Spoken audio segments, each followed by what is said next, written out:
Madam जी का video आया है। मैडम जी का कहना है कि लोग हमारे नाम से जो नाम लेके जो वीडियो बना रहे हैं उन पे हम लीगल जाएंगे, उनको हम छोड़ेंगे नहीं, उनको मतलब हम कोर्ट में अब मिलेंगे। ये मेरा आखिरी वीडियो था और अब हम कोई वीडियो नहीं बनाएंगे, ना कोई सफाई देंगे। अब जो है वो हम कोर्ट में मिलेंगे।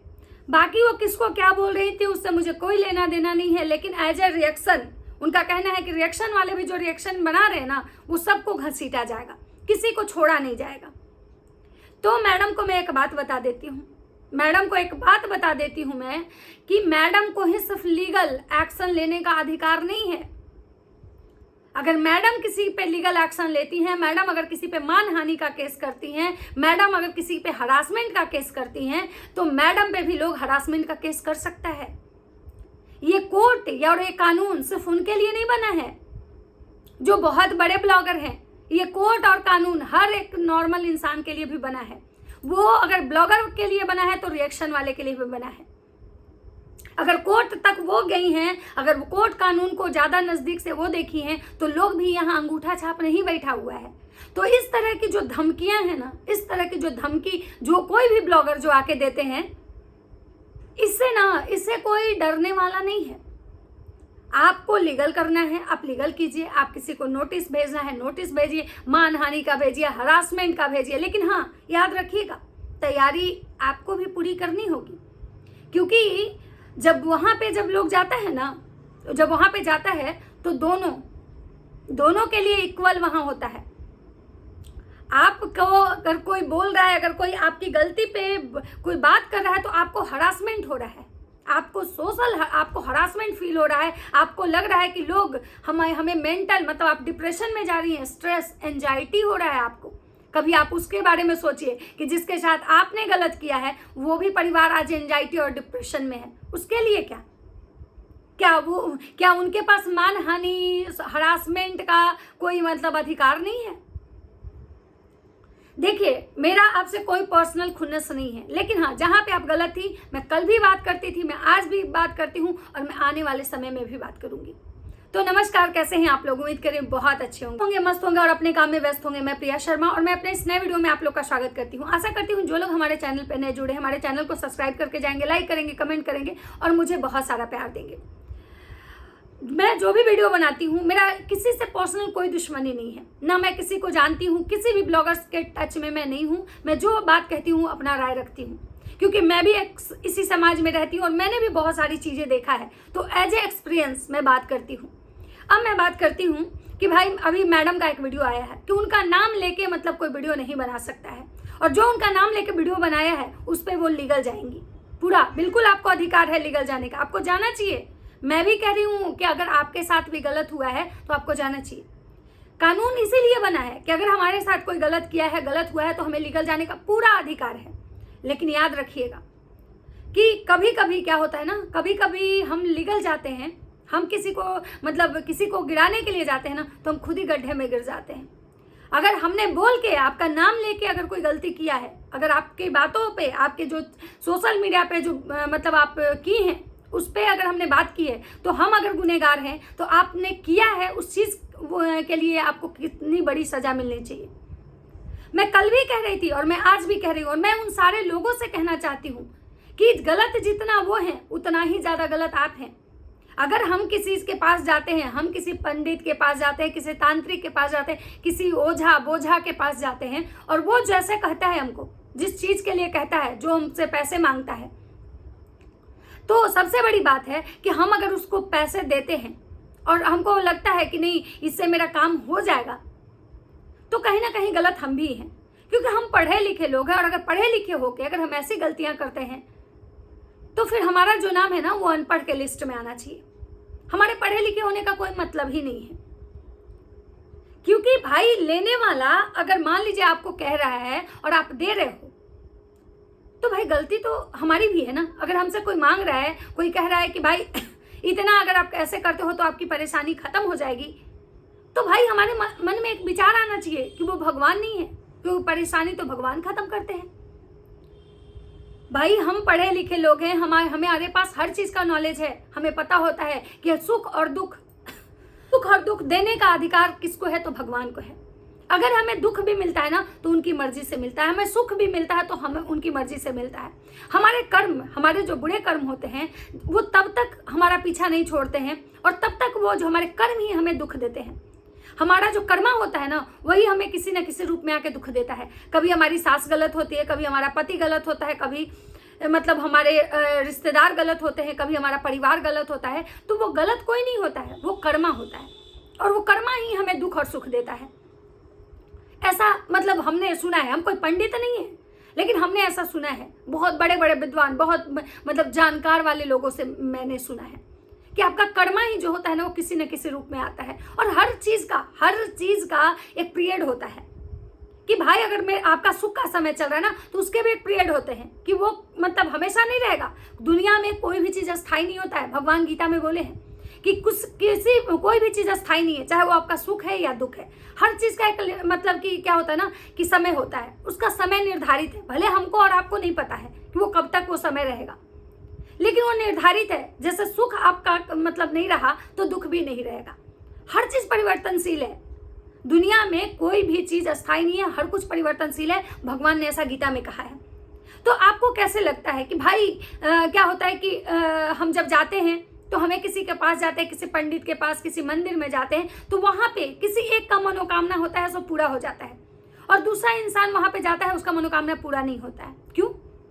मंदिर तो सेम है, भगवान भी सेम है, फिर ऐसा क्यों नहीं होता है? क्योंकि कहीं ना कहीं उसका कर्म, किसी का कर्म जो होता है वो शॉर्ट टर्म होता है, उसका जो कर्म होता है ना वो बहुत ज्यादा खराब नहीं होता है, तो उसको रिजल्ट जल्दी मिलता है। और किसी के कर्मा जो होते हैं ना वो बहुत ज्यादा हद तक खराब होते हैं, तो उसको रिजल्ट बाद में मिलता है। तो ये सारा खेल कर्मा का है। क्योंकि आप समझ सकते हैं कि किसी हॉस्पिटल में जब कोई जाता है तो डॉक्टर किसी का जान बचा लेता है, बहुत क्रिटिकल कंडीशन में भी वो बच जाता है। और कोई इंसान को बहुत छोटी मोटी बीमारी होती है और अचानक से वो मतलब इस दुनिया में नहीं रहता है। क्यों? डॉक्टर सेम होते हैं, हॉस्पिटल भी सेम होता है, क्योंकि उसका समय निर्धारित हो जाता है। उसका समय पूरा हो गया कि अब इस धरती पे उसको नहीं रहना है, उसका समय पूरा हो गया तो उसको जाना ही है, उसको कोई नहीं रोकेगा।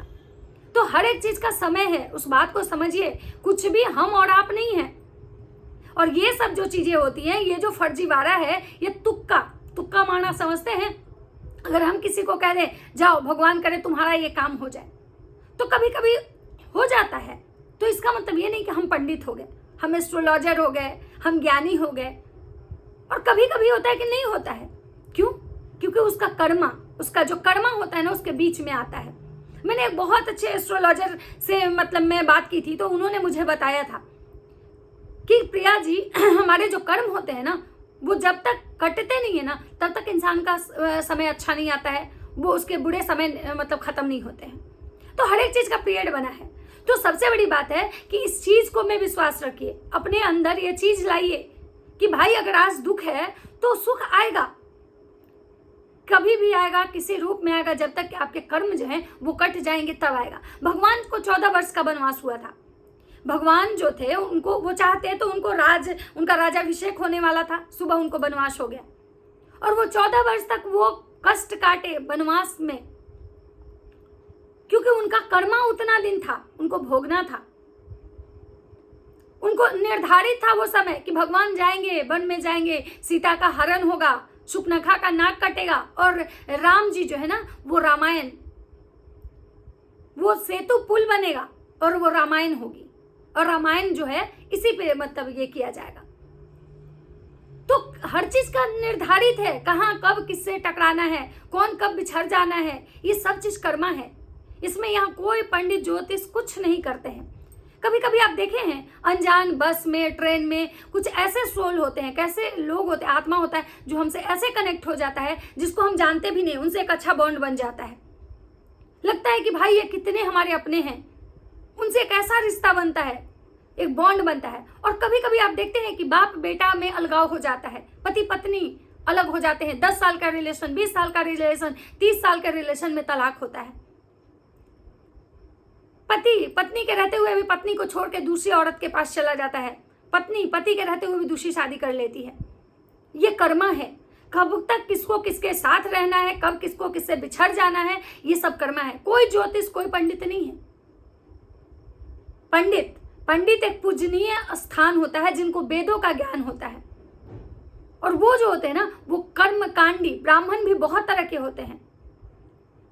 तो कर्मकांडी ब्राह्मण होते हैं, कोई पूजा पाठ करवाने वाला ब्राह्मण होता है, कोई वेद का ज्ञाता होता है, वो ब्राह्मण होता है।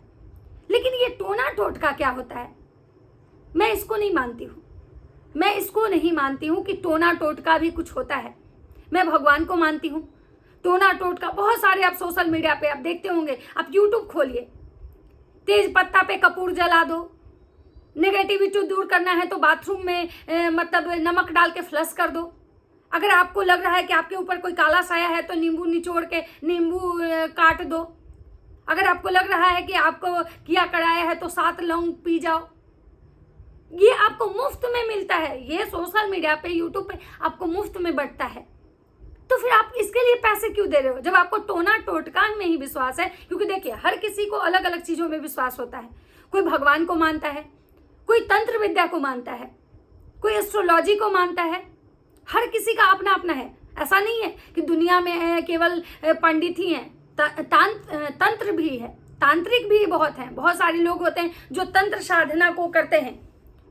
तो भाई जिसका जिसमें विश्वास है, मैं नहीं कह रही हूं कि कोई भी चीज दुनिया में गलत है, नहीं, जिसमें जिसकी मतलब संतुष्टि वो सही है। लेकिन हाँ, मुझे अगर लग रहा है कि अगर भाई टोना टोटका के लिए अगर पैसे दे के टोना टोटका करना है तो भाई टोना टोटका आपको यूट्यूब पे मुफ्त में मिलता है। आप सर्च कीजिए गूगल पे डाल के कि भाई हमारा मतलब हमको महसूस हो रहा है कि हमारे ऊपर बहुत नेगेटिविटी है। आपको एक मतलब लाइन से छपा हुआ मिल जाएगा कि नेगेटिविटी दूर करने के उपाय, वास्तुशास्त्र से रिलेटेड उपाय, हर चीज आपको अवेलेबल है। फिर हम इसके लिए पैसे क्यों दें? मेरा ये कहना है। मैडम को शायद रिएक्शन वाले की बातें बहुत बुरी लग रही है कि रिएक्शन वाले ऐसा कह रहे हैं। भाई रिएक्शन वाले जो हैं उनका काम होता है रिएक्शन देना। रिएक्शन भी एक कैटेगरी है। जैसे आपने अपना कैटेगरी चुना तो आपको उस पर कोई बॉन्ड नहीं है कि आपको अपने मन की मनमानी की, तो उसी तरह रिएक्शन एक कैटेगरी है जिसमें लोग को जो महसूस होता है, लोग को मतलब जो लगता है वो ब्लॉगर पे बात करते हैं और उसके लिए उन कोई बाध्य नहीं होता है। रिएक्शन एक ऐसी कैटेगरी है जो बड़े बड़े यूट्यूबर, बड़े बड़े हस्ती पे भी बात करते हैं। और अगर आप सही हो, आप गलत नहीं हो, तो किसी के नेगेटिविटी फैलाने से या कोई आपके बारे में अगर बात कर रहा है, इससे आपको बिल्कुल बुरा नहीं लगना चाहिए। जब आपके चाहने वाले इतने हैं, जब आपको लोग पैसे दे दे के बात करने वाले हैं, या आज भी अगर लोग आपसे बात करेंगे, अगर जिसका विश्वास होगा वो करेगा ही करेगा, फिर आपको इतना क्यों मतलब गुस्सा आ रहा है? क्यों आपको लग रहा है कि लोग हमें बदनाम करने की कोशिश कर रहे हैं? क्यों आपको लग रहा है कि सोशल मीडिया पे जब नाम होता है तो लोग बदनाम करते हैं? भाई आप खुद कह रहे हो कि आप अच्छा हो तो अच्छे बन के रहो, और ऊपर वाला सब देख रहा है तो आप भी ऊपर वाले पे विश्वास करो ना। आप तो इतना टोना टोटका से आप लोगों का विश्वास जीतती हैं, फिर आपका विश्वास क्यों डगमगा रहा है? क्यों आपको मतलब कानून का सहारा लेना पड़ रहा है? आपको तो टोना टोटका, आपको तो पता है कि भाई किस तरह का टोटका करेंगे तो ये परेशानी खत्म हो जाएगी, फिर आपको कानून का सहारा क्यों लेना पड़ रहा है? फिर तो आप वही चीज कर रही हैं। एक तरफ तो आप अंधविश्वास को बढ़ावा दे रही हैं और दूसरी तरफ आप खुद कानून का सहारा ले रही हैं। तो मेरा वही चीज कहना है कि भाई टोना टोटका कुछ नहीं होता। अगर टोना टोटका होता तो मैडम सबसे पहले अभी टोना टोटका करती, ना कि लीगल जाने का मतलब नोटिस भेजवाती किसी को, या किसी को हरासमेंट का किसी के ऊपर केस करने जाती। मुझे यही कहना है कि जितने भी लोग इनको समझ रहे हैं, जितने भी लोग इनको पैसे देके इनसे काउंसलिंग करवा रहे हैं, इनको मतलब पैसे देके इनसे टोना टोटका का उपाय ले रहे हैं, मैं सब लोगों को यही कहना चाहूंगी कि टोना टोटका से कुछ नहीं होता। अगर टोना टोटका से होता तो मैडम खुद डिप्रेशन में नहीं रहती। टोना टोटका से होता तो मैडम अपना कमेंट सेक्शन ऑफ नहीं करती। ये टोना टोटका करती और इनको इंटरनली एकदम रिलैक्सेशन मिलता। लेकिन कहीं ना कहीं मैडम को पता है कि टोना टोटका से शांत होने वाला नहीं है, ये इसके लिए मुझे कानून का ही सहारा लेना पड़ेगा, और इसीलिए शायद मैडम कानून का सहारा लेने जा रही है। तो आप लोग खुद सोचिए कि जिसको खुद कानून का सहारा लेना पड़ रहा है, जिसको खुद भगवान का पे उसको भी विश्वास है, फिर आप टोना टोटका में क्यों फंसे हुए हो? और अगर टोना टोटका में करना भी है तो गलत नहीं है, आप कीजिए, लेकिन इसके लिए पैसे क्यों देना? आप यूट्यूब पे खोलिए ना, आपको हर कुछ मुफ्त में मिल जाएगा। यूट्यूब एक ऐसा प्लेटफॉर्म है जहां पे आपको हर कुछ मिलता है और मुफ्त में। तो फिर पैसे क्यों देना। और बाकी मैडम अगर लीगल करेंगी तो बढ़िया है, अच्छा है, हम इंतजार करेंगे, हमें कोई डर नहीं है। क्योंकि क्या है ना कि बहुत सारे ब्लॉगरों की धमकी, हम जिस कैटेगरी को चूज किए हैं ना, हमें रोज ऐसी धमकियां आती हैं। हर ब्लॉगर यही बात कहता है कि भाई लीगल जाएंगे, इन लोगों को छोड़ेंगे नहीं, इनका दाल रोटी हमारे नाम से चल रहा है। तो हमें तो आदत सी पड़ गई है भाई। तो चलिए मिलते हैं नेक्स्ट वीडियो में। मेरी बातें अगर किसी को बुरी लगी हो तो दिल से माफी। बाकी मिलता है नेक्स्ट वीडियो में। अगर वीडियो अच्छा लगता है तो लाइक कमेंट शेयर जरूर कीजिएगा। तब तक सबको बाय बाय।